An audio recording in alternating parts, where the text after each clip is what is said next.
The 2025 Hall of Fame class has officially been announced and voted in. Your three inductees are going to be Ichiro Suzuki, CC Sabathia, and Billy Wagner. The big news with this is that Ichiro was one vote away from being unanimous because some guy decided he doesn't like A, first ballot Hall of Famers, or B, anybody to be unanimous besides Mariano Rivera. I have a theory on that, and we'll get to that in just a minute. Here are the closest misses to getting in. Actually, hold on. Let's talk about this for just a minute. Brick, do you have a problem with this? With one guy not voting for Ichiro? Yep. Do you? I do. I told you though I wasn't like super surprised because over the years right. Because over the years, and it's a little different reason for the fact that Jeter and Griffey weren't unanimous as well.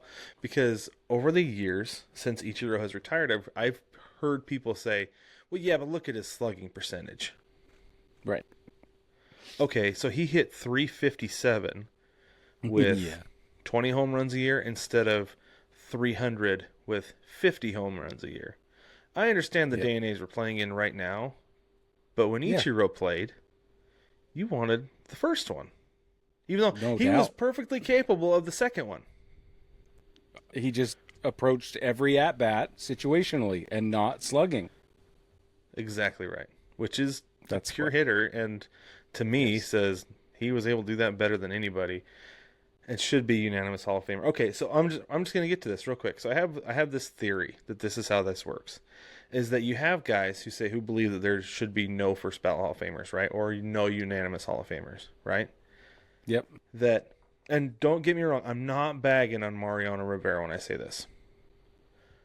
But I wonder if Mariano Rivera was a unanimous Hall of Famer kind of by accident. Right? Does that make sense? Okay.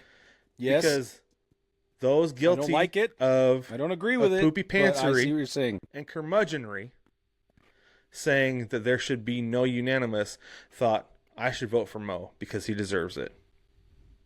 Not everybody else is going to vote for him. Possibly. I'm not saying that's what happened, but I'm wondering if that's why he is the only guy to be unanimous so far, because I don't feel like he was a unanimous Hall of Famer. First ballot Hall of Famer, yeah, but if he is guaranteed surefire unanimous, Griffey, Jeter, Ichiro, freaking Babe Ruth, yeah, Babe Ruth should have all been unanimous as well. Right. So that's my theory with it. I'm not saying that is the reason, but I wonder if something like that happened. That it was more accidental than everybody being in concurrence, because Brig, that doesn't happen. Oh no, I know it doesn't happen. So, which is the only reason I'll give your theory any weight at all, because I think it should have been unanimous. Let's call it a conspiracy theory. A conspiracy theory. Yeah, I think he should have been. I think Ichiro should have been, and the other two you've named, Griffey and Jeter especially. Especially Griffey, for crying out loud. Like, right. Anyway, yeah, okay. The fact that this happens never and has only happened once until now is astonishing. And it does lend itself to this idea that something must have happened. Something went wrong with the process. Everybody wasn't on the same page this time. And by all means, he's one of the greatest closers ever. He is 100% deserving it. Had one of the wackiest, wildest pitches ever. Guys described it as an optical illusion, right? So, like, I'm not saying he doesn't deserve to be first ballot. Not saying he doesn't deserve to be unanimous. But if he is, there are other guys who absolutely should be. So, anyway. But do you think that fair argument? There's been a lot of talk, too, about eliminating the anonymous voting process that make the ballots public. Do you think that should be a thing? No, I want them to stay anonymous during the process, but after. Well, what I'm hold on. What I'm saying is during the entire Hall of Fame kind of tour, until we hit Cooperstown and the speeches are given and everything kind of resets, then it's okay if you're going to release the names. but not until then, because I want all the vitriol to wear off. I want all the pressure to wear off. I don't want anybody dealing with anything that they don't have to deal with now under the anonymity situation. So I think that's enough time for it to burn off if you do it midway through the summer. That makes perfect sense. Well, and then you can't have guys calling out voters in their Hall of Fame speeches. Yep. If it wasn't for Jimmy Lipper, I'd be unanimous. Yeah, right? Exactly. Yeah. So yeah, that makes sense. I like so that. I would Actually, wait. I agree with that. Thanks. Eliminate anonymity with a clause. Okay. I love it. Okay, so here are the closest misses. Carlos Beltran got 70.3% of the vote. This is his third year on the ballot. He's up almost 10% from last year. That's a pretty big jump. That's a huge jump. Obviously, if he gets that same jump next year, he'll be in. Because he'll have more than 75%. Oh, yeah. Math Yeah, he checks needs out. 75. For those of you actuaries. Andrew Jones got 66.2% of the vote. This is his 8th year on the ballot. It's about the same as he got last year. It blows my mind this guy has not gotten in yet. What are we even doing here, fellas? I don't know. It's criminal. I'm not sure. And I hope that the vote Ichiro didn't get went to this guy. It better have. It better have. Like, this is so stupid. Unless like the only other thing I can think of is maybe they have one person who just like straight up forgot. Like, oh, that was due yesterday. Right. No, Andrew Jones, 100% should have been in by now. No questions asked. Yeah. Yep. And then we've got Felix Hernandez and Dustin Pedroia were the only other first-year guys to get more than 2% of the vote. Felix got 20.6. I think that feels like he'll eventually get there, hopefully. Dustin Pedroia got 11.9%. I don't... It's so close, but I don't think he's going to get it. It's close. Let me tell you about Dustin Pedroia. Oh, go ahead. I got some stuff about Dustin Pedroia, okay? We all know that he has an MVP, won Rookie of the Year, 2-time World Series champion, 4-time All-Star, 4 Gold Gloves, Silver Slugger, and a Wilson overall Defensive Player of the Year with a career WAR of 51.9. B-WAR, okay? Here's some context. Billy Wagner, okay, started with 10.5% votes his first year on the ballot. Scott Rowland, 10.2% votes. Okay? You see what I'm saying? Yeah, I see what you're saying. There's a chance. And I don't think I don't think you count him out just yet. I don't think so. I think the strength of the argument for Dustin Pedroia honestly will come when the comparisons are made in the class he faces with the other names around him at any given year throughout the next 10 years. That's what it's going to come down to for Pedroia.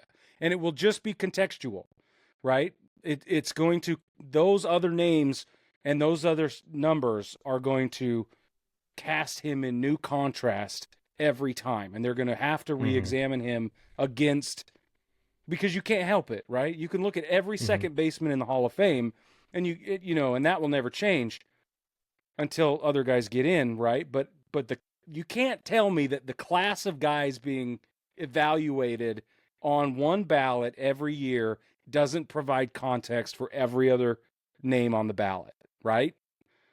It does. I think you're right. To me, it's going to come down to who the other guys are every year for 10 years, and we'll see what happens.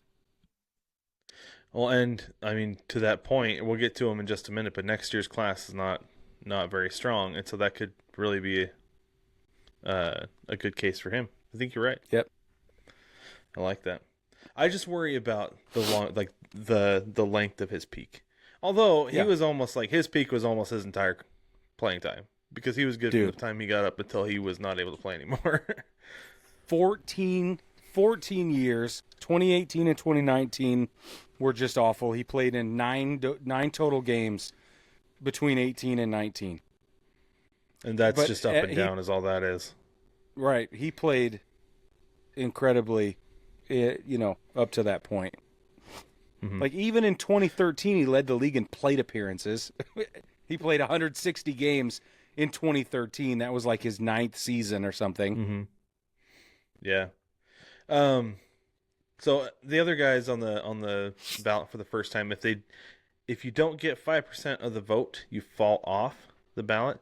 So that means the rest of the first year candidates fall off. That is Ian Kinsler, Russell Martin, Brian McCann, Troy Tulowitzki, Curtis Granderson, Adam Jones, Carlos Gonzalez, and then these guys got 0 votes: Hanley Ramirez, Fernando Rodney, and Ben Zobrist. Were there any surprises this year on the ballot? Like any that some of those guys fell off? Or, I mean, obviously it's still surprising that Andrew Jones is not in, but was there anything about the ballot that surprised you this year? Yeah, I want to talk about Ben Zobrist because you can be as driven by statistics as you want, and we can argue his numbers all day long, and I think there's room for that. But he redefined our current view of a utility player and did so in the spotlight with the Cubs. I think it's relevant to see him in that light, because as a utility player who played in any situation they needed him to, hitched his wagon to that 2016 World Series with the Cubs, there's no way we didn't start re-examining utility infielders based on Ben Zobrist. You can't tell me that's he's not a huge part of why. Okay. Oh, so this is my thing with it, is that yes, he won a World Series MVP, right? Like, for sure, that's great. But my thing with Ben Zobrist is that if he's not good enough to be an everyday hold down a position player, then I don't think he's good enough to be in the Hall of Fame. Great utility player, I'll give him that. Like you said, redefine the way that we see a utility player and the way we, I guess, handle it. But I don't feel like you can be. I don't feel like there's ever going to be a true utility player who gets into the Hall of Fame, because the thing about a utility player, like I said, is that they're that position because they're jack of all trades, master of none, and the masters are the ones who get into the Hall of Fame. The jacks of all trade, those guys are not. I'm not going to argue with you. I'm just saying that we should acknowledge his influence on the game, and there's a lot of people that argue that same thought process in their Hall of Fame candidate discussion, right? We do that. We're like, yeah, King Felix redefined the way we view Cy Young Award pitching. But he was a master at his position. Is the reason he redefined it. I agree with you. I'm just saying, like, those words come out of our mouth, right? Mm-hmm. So we have to at least acknowledge it. And then you have to look at the numbers. And to your point, I think you're right. I think there's no way statistically he belongs in the Hall of Fame. But his influence should be acknowledged. That's all I'm saying. Okay, I get that. And I wonder how many people actually looked really closely at Zobrist because of that. Mm-hmm. But then simply were just like, I can't do it though because of the position. The Makes reason sense. he plays the position, and because he didn't get any votes. No votes. Right. And I hope that he did at least get some acknowledgement, at least a peek. Some consideration. Yeah. And then, but again, like you said, and based on the numbers I'm looking at right now, yeah, it makes sense. Okay. Let's look at next year's ballot real quick. The 2026 ballot. So we've got newcomers Ryan Braun, Chin-Soo Choo, Edwin Encarnacion, Gio Gonzalez, Alex Gordon, Cole Hamels, Matt Kemp, Howie Kendrick, Nick Markakis, Daniel Murphy, Hunter Pence, Rick Porcello, and Neil Walker. Do you see any of those guys getting in? I'm not immediately excited about any of them. I think Cole Hamels. We could talk about Cole Hamels. I think he's the most likely, but he's not. Nobody's getting in next year, that's for sure. No, but I wouldn't be surprised if nobody on that ballot gets in. Ever. Yeah, I wouldn't be surprised either. I just think you say nobody gets in next year. You're saying none of these guys are first ballot? None of these guys. Oh, yeah, no. Yeah, nobody no, first ballot. I agree. Yeah, nobody's getting. None of these guys are getting in first ballot. I think maybe Cole Hamels eventually. I just don't know if his peak was long enough. I was having a chat with somebody over text. Like, what about Ryan Braun? I was like, no. Like, there are guys who did steroids who were looked at more positively than Ryan Braun who aren't in. Ryan Braun's definitely not getting in. No, absolutely not. I agree. Yeah, no way. So Cole Hamels, 4-time All-Star, 2008 World Series MVP, NLCS MVP, career B-WAR 59 flat, 3.43 career ERA. I mean, without getting any deeper, that's decent. You have to get a lot deeper, but right. And yeah, I don't know. I love Cole Hamels. Like I said, I just don't know if his peak was long enough. Okay, so I'm with you. That's the big thing.